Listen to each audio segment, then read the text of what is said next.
Worked for Ron Fuller, and I was working a long program with Austin Idol, and then Bob said, "Hey, when you leave here," I said, "Oh, I sent a tape to Dusty, blah blah blah," and he says, "Oh well, I told Ole Anderson he was looking for somebody to be a transition champion in a tag as a heels after the Road Warriors, because what they did is you can't follow it, so we got to go we want the traditional bumping chicken shit heel whatever blah blah." I said, "Okay, I can do that."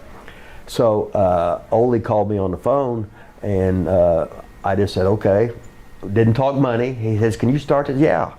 And I said, "Well," and I started talking. He says, "Look, Bob Armstrong told me you could do the job. That's all I need to know." Who were some of the tougher guys to work with in WCW? We've heard some stories about some people like to rough up the lower talent. I just know that a lot of times, well, here's a good story. You'd like this, because worked some with Stan Hansen, and Stan was like a goddamn, he couldn't see very good.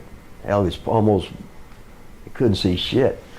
But I was working a cage match with Ole, and we was beating him up in the cage. Stan was supposed to he actually bends the cage, you know what I mean? But one time for TV, I walked in and it had my name against Stan Hansen. I said, "Ole, come here."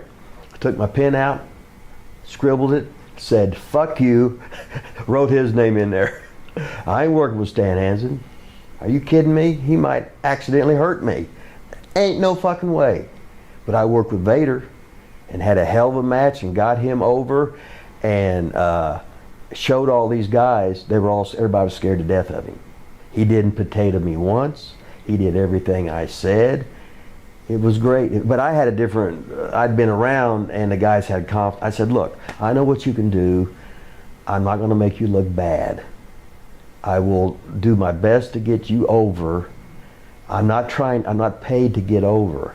I'm paid to get you over. I got no fucking ego. It ain't real when you win. It ain't real when you lose. I'm just blessed. I don't have to work at Walmart or McDonald's, and I'm getting to do this phony shit for how many years, traveling around, seeing the world, and that's all I ever wanted to do. Just, coach, put me in. I'm the last man in the NFL. Put me on the bomb squad. Let me protect the punter." And at what point did you stop working for WCW?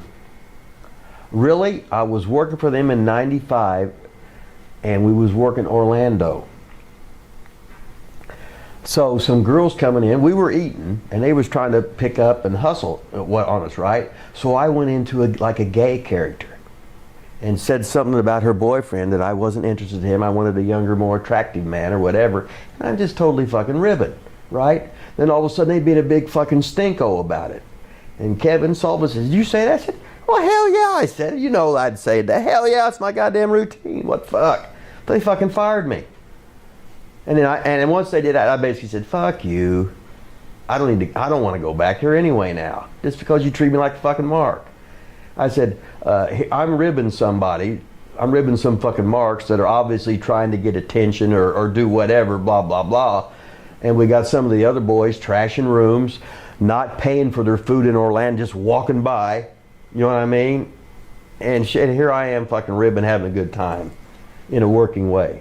But hell, today you couldn't say anything anyway. No. Fuck, and everything I say is against what you... Hell, if they had them phones in, I'd been fired in 5 minutes. Yeah. Doing everything goddamn wrong. Did you do all this? Yeah. And people tell stories. Did you do this? Yeah. Did you do this? Yeah. Did you just... No, that's hell. They made that shit up. No, don't credit me with that. You know. I think most of the big wrestling stars from the 80s and 90s would not have been able to get a contract today with the drug testing and cell phones. And they wouldn't, like Piper and Flair probably wouldn't have lasted, because with cell phones, some of their antics would get out there. Well, it's like in the wrestling business. Some people make one mistake, they get rid of you for 10 years. Yeah. Some people can do everything else and do everything that's worse, and they get away with it. It's the world. Like Shawn Michaels, for instance. It's all who you know, right? And that's the way the world is. Yeah. We know the world ain't fair. Hell, you're what, 6'4", 280, whatever. Hell, I'm lucky to be 5'9.5", weigh 200 fucking pounds. You know, you're a real fucking shooter. Fuck, I couldn't beat my grandma. Get real. I was an entertainer before I was admit to being an entertainer, right? Right. I did my best though. Yeah. But nobody said life is fair. Okay, Yeah. how do you get booked? Well, you're related to one of the Samoans, right? Yeah. Or you're the something, you know somebody, this or that. You're on a reality show or whatever. You got some kind of notoriety. You're an ex-football player or whatever. But it's their business. They can do what the hell they want to do. Thank you for watching the Hannibal TV. Please like this video if you enjoyed it and click the subscribe button to not miss any of our latest shoot interviews, match videos, or news updates. Support us on patreon.com for $1.99 a month to watch our full shoot interviews ad-free and help our channel grow. Follow us on Twitter at the Hannibal TV for instant updates.